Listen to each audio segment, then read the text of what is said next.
நாகை மாவட்டம் முட்டத்தில் பழுதடைந்திருக்கும் மின் மாற்றியை உடனடியாக சீரமைக்க கோரி பொதுமக்கள் கோரிக்கை விடுத்துள்ளனர். முட்டம் பிள்ளையார் கோவில் தெருவில் இருக்கும் மின் மாற்றி மிகவும் பழுதடைந்த நிலையில் காணப்படுகிறது. கான்கிரீட் கம்பங்கள் உடைந்து இரும்பு கம்பிகள் வெளியே தெரியும் அளவிற்கு இருக்கிறது.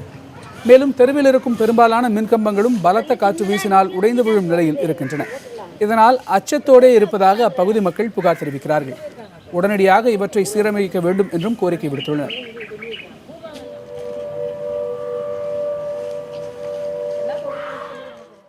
நாலஞ்சு வருஷமா இருக்குங்க. அந்தாண்ட புள்ள குட்டியெல்லாம் இருக்குது, என்னென்ன வீடு வாசல்லாம் இருக்குது. நாங்களும் சொல்லி பார்த்துறோம்.